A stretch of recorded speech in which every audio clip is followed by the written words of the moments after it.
Welcome.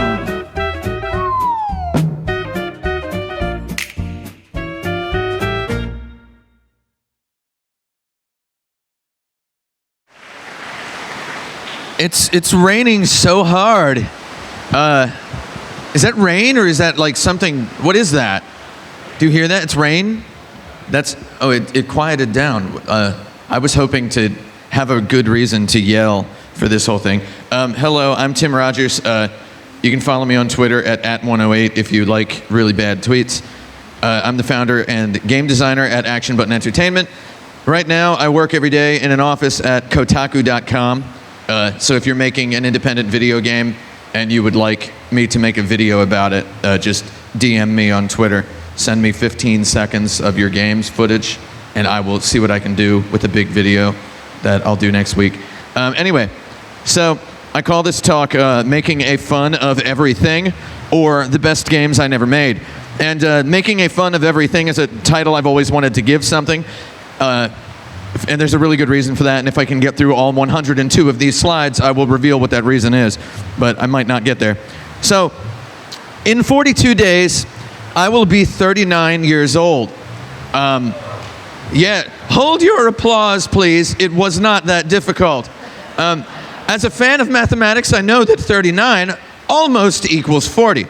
Now, if we Google average male life expectancy USA, we see that the average male life expectancy is 78.74 years old as of 2015. I don't know what it is in 2018. It's probably not that different.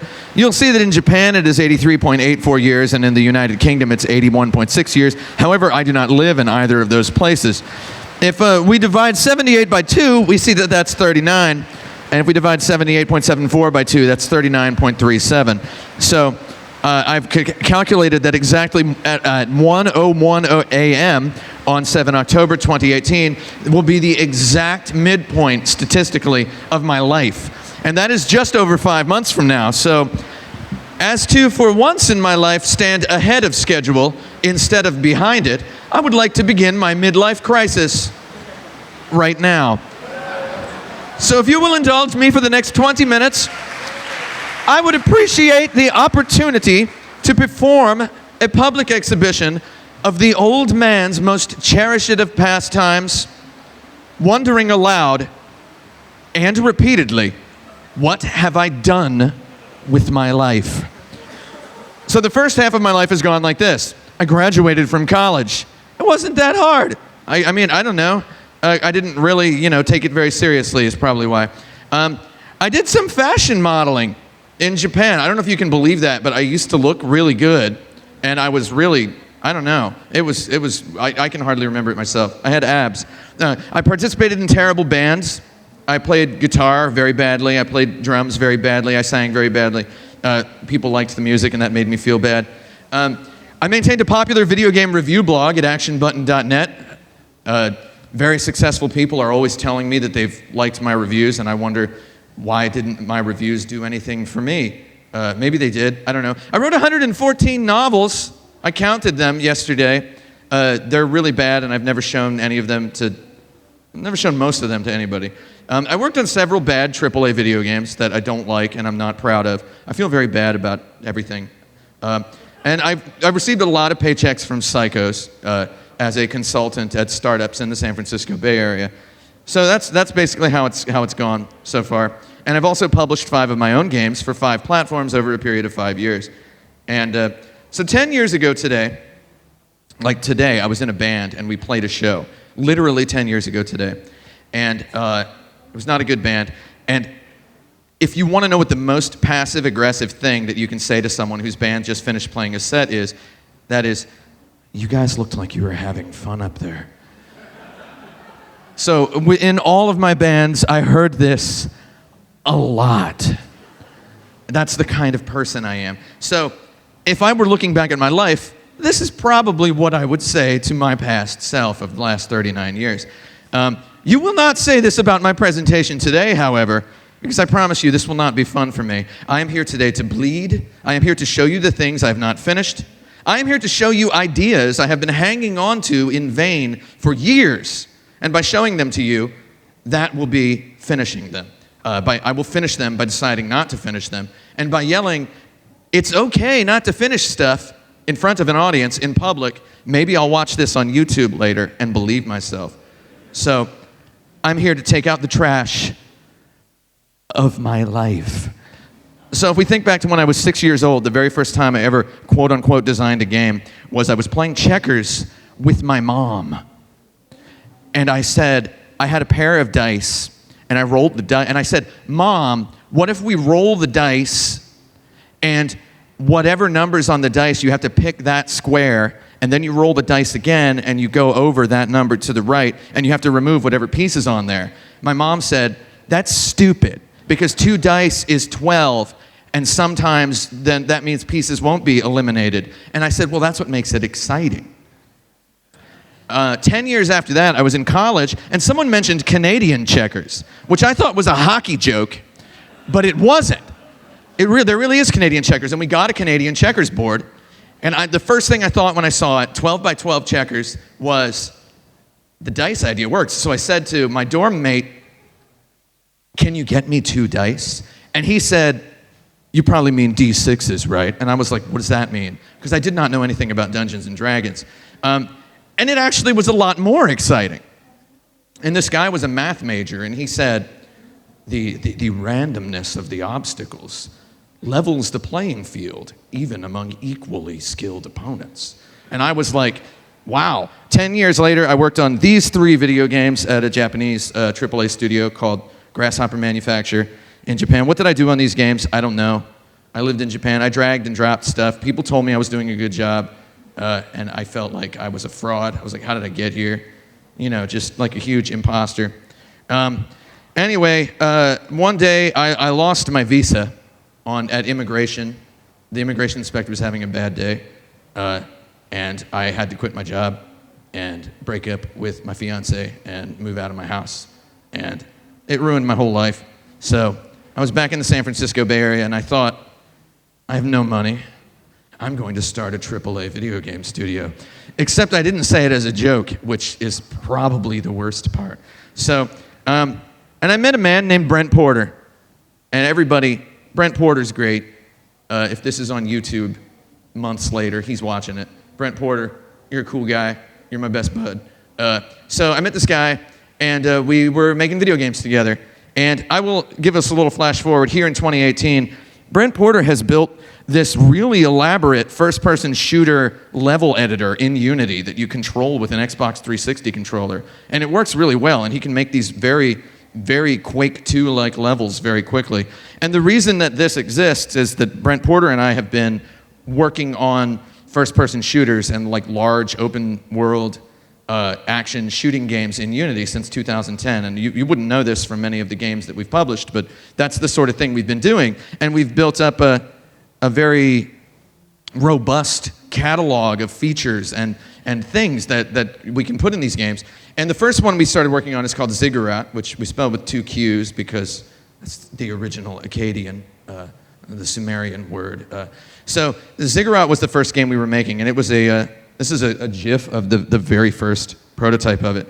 It's very difficult to explain what this game is, but you have a gun that does multiple things, and I like these things I refer to as stick shift actions in games. Here's a slightly later prototype of it, where you would hold the aim button, and while holding the aim button, the gun does something different. You hold the trigger down to charge one type of shot. If a shot touches the ground, it makes these bubbles, right? Which are really cool, which you can then walk on.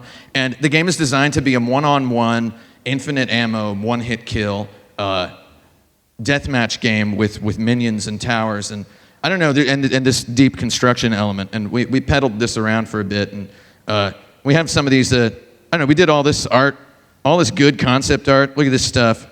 This is great. I never showed any of this to anybody. And eventually it started to look like this, and it had this really esportsy thing. Like there's these towers up here that shoot bullets at this crystal that you're charging at the top of the ziggurat, and if you can charge it up all the way and shoot it once, when it's your team's color, you win. And there's just big explosions like this. And I had some videos of it, but they're just too much. I mean, you see, you can make these shields and these walls and all this stuff, man. It was so cool, and we still have this thing. and we whipped it out and demoed it to people. So we used this as like our demo while pitching game projects to publishers who were looking for specific things. And I mean, we designed it up as a product. Here we had you'll see on the left, we had the American Sega Genesis box art, and on the right we have the Japanese Sega Mega Drive box art, is what we called it. We experimented with shaders, and we ended up with the kind of cool-looking graphics like this. But I mean, it's a very Spartan, dark story, kind of in the vein of Another World, Out of This World. So it was not commercial enough.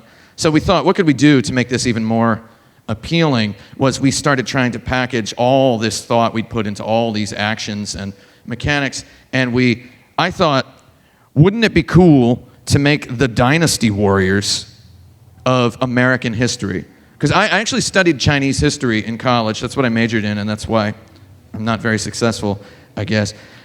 So you look at Dynasty Warriors, and they didn't have armor like that in the 2nd century AD. So I thought, what would be the equivalent of this? Well, what if instead of crossing the Delaware in a rowboat,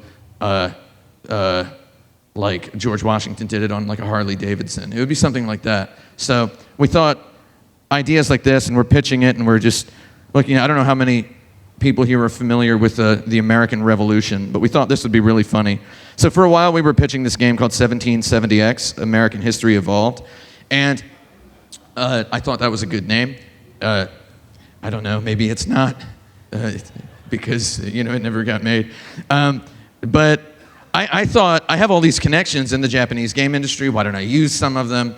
I was just talking to so many people, and I happened to be friends with Tatsuhiko Falcone Kanaoka, who's the artist from King of Fighters, who at that time had quit working at SNK. So we actually got him to do some concept art for the game. Like, here's a George Washington that he did. You'll see George Washington is not wearing a shirt. He has rippling six-pack abs. He's carrying a huge harpoon, and he has like a Tommy gun, and he's smoking, it looks like a marijuana cigar. And then we did a bunch of this concept art in 3D. I thought, wouldn't it be funny if it was looked like a Nintendo 64 game? Nobody that we pitched it to thought that was funny. We admitted we were open to other art styles.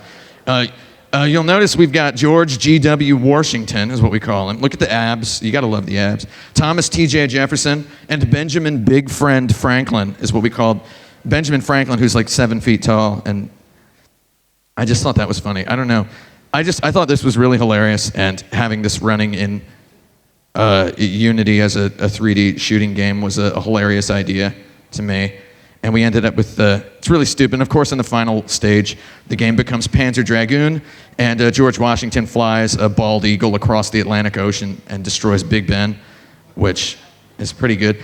I don't know, somebody, just $1 million. If anybody has $1 million, I can make this, just give me a call, DM me. My DMs are open on Twitter. We later learned that there was an opportunity to pitch a low-budget game in the Duke Nukem series, so the first thing we thought of was the 1974 John Borman film, Zardoz. Anybody like Zardoz? Yeah, Zardoz. So we thought we wanted to make, so we based our Duke Nukem costume on Zardoz. You'll see he's got these hot pink suspenders and these bright blue pants. This was my friend Gilbert Smith. He did this concept for us. Very talented guy. You can't really tell it from this art that I made him do.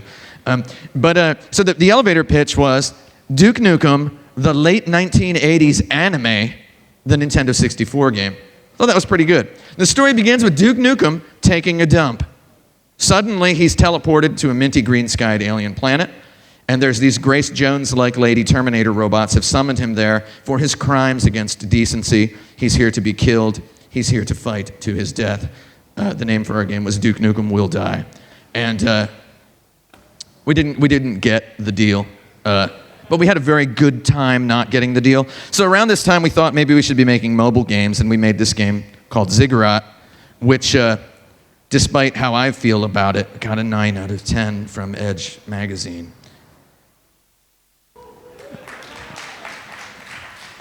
Thank you, but please hold your applause. There's plenty more to go. So we for a while, once we were pitching, we had an opportunity to pitch a Ninja Gaiden mobile game, and we did a lot of work on this pitch. but a lot of it was done after signing an NDA. This character sprite was done before signing the NDA, so, you know, hey, what do you think? So we then had a deal to make, we were talking with Atari about making the 40th anniversary version of Pong. So 2 years previous to this, I'd thought, I'm gonna start a AAA game studio. And then, you know, it's like, oh, do you wanna make Pong? And it's like, well, yeah, I guess, but also, I don't know. We kept using the phrase esports in our pitch. And they were like, do you mean electronic sports? And I was like, uh-oh. And I mean, that was 2012, so it was 2011, but you know. So in order to access these pictures, these screenshots of the Pong game we made, I had to pay $5.88 to my old web host. So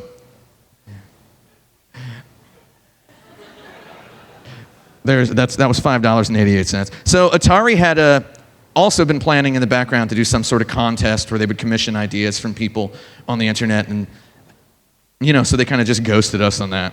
A publisher liked our game and said they would turn it into its own thing. They offered us a tiny amount of money, and we should not have said yes. We made this game. It was okay. At the same time this was happening, I was a user interface, user experience design consultant for a variety of startups in the San Francisco Bay Area. You don't have to cheer for that. So, I have never worn a comfortable pair of socks. I don't think comfortable socks exist. In the San Francisco Bay Area, the ability to articulate the discomfort of any given pair of socks on Earth apparently qualifies one for a job as a user interface and user experience design consultant. So I had developed a large list of clients and startups. That's a nice way of saying that psychopaths paid me to hate their apps. I told one guy, I would rather eat a dry newspaper than navigate this menu. And the guy was like, I love this guy. And I was like, you're not supposed to. So it was, and around this time I didn't have a car. I was riding trains and buses all around the Bay Area, several hours a day. So I needed some games to play on my phone. And again, as we've said, I've never liked a pair of socks, so why would I like any mobile games? I've got to make them myself. So I got my friend Michael Kerwin, who was also working with Action Button. He made Ziggurat to make some shooting games. This Pong experience had birthed in me an appreciation of simple geometrical graphics. This evolved into a style that I currently call preschool industrial. So we'd later honed this style in Video Ball, and this is Faster Blaster. If I explained its design, you would not believe me, and neither would I. So speaking of Video Ball, at around this time, Brent Porter and myself had made a prototype called Media Olympics. That's the original name of Video Ball, and it's the first time I've spoken that publicly. It's a bad name. So we made it for a housewarming party at my house. Everyone in attendance screamed like an idiot, especially myself. So I was consulting on the design of a simple, mean-spirited, turbo-monetized puzzle app in San Francisco. I offered advice for making it better. Nobody listened because that would have made the game less monetized. So I asked Action Button Entertainment's Nicholas Wazalewski to help me make a better game. It was very easy to make a better game. We never did anything with it. I'd explain what the rules were, but that would be too much fun. So at this point, I began prototyping several video games a week. I fused my hatred of socks and my love of geometry into simple prototypes. So if you're unfamiliar with America, we have this concept of popcorn food. So popcorn chicken is like chicken that's in these little popcorn-sized balls, and I don't understand it. And then for some reason I kept thinking of the phrase popcorn-ocalypse, which was a fusion of popcorn chicken and this Mattel Electronics handheld football. So I made all these prototypes that look like this. And you know, fun fact, I chose the colors because they were the colors of the original Game Boy hardware. So, and then I ended up, I made a game called Space Rugby, which was a 4-player game, which was exactly 2D top-down Rocket League. I made a game called Evergolf, which was desert golfing. I made a game called Vertigolf, which was vertical desert golfing. Should have finished one of these games because that would have been nice. Bennett Foddy has played all of those, and he will vouch for the fact that this is real. I made this game called Popcorn Football, where you press Q to turn left, or you use your phone and you touch the left and right side of the screen. P to turn right, Q and P together to thrust forward. The gray circles are balls that bounce. The blue monster rotates left or right, then thrusts forward until it touches something. Then it bounces to a stop, rotates in a random direction again. Everything slides. The bouncing balls disrupt the path of the blue monster. If the player touches the monster, they die. The goal is to touch each wall back and forth as many times as possible. I played this game more than Skyrim. I played this game more than Fallout New Vegas. I played this game more than Zelda. Breath of the Wild. That's just one of the problems with me.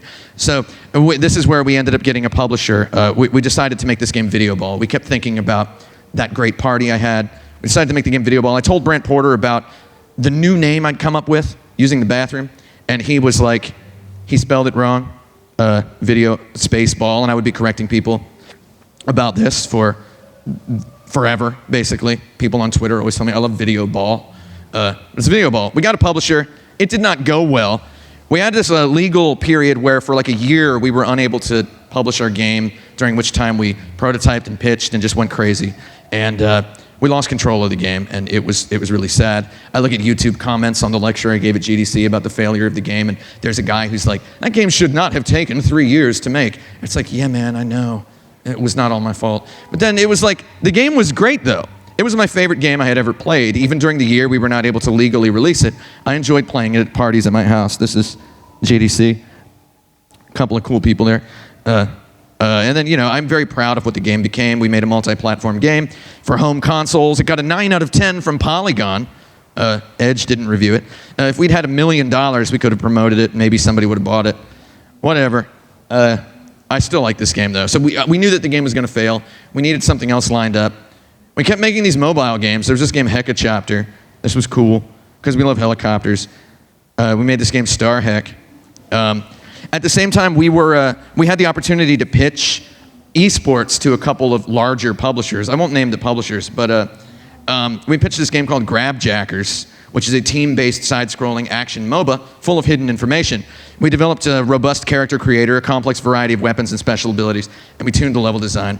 And making this game was like the most rewarding work I've ever done. Only 28 people on Earth have ever played it, and I think they all love it.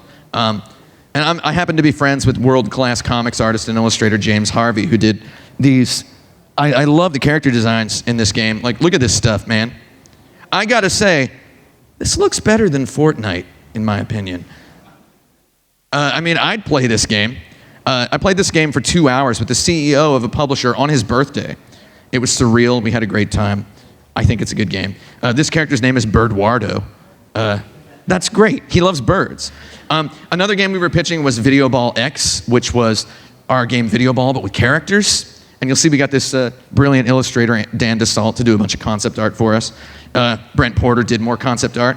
It was going to have multiple selectable vehicles and cool characters. And this is not an actual screenshot. It's a little crowded. It was going to look better than this. This is what the prototype looked like.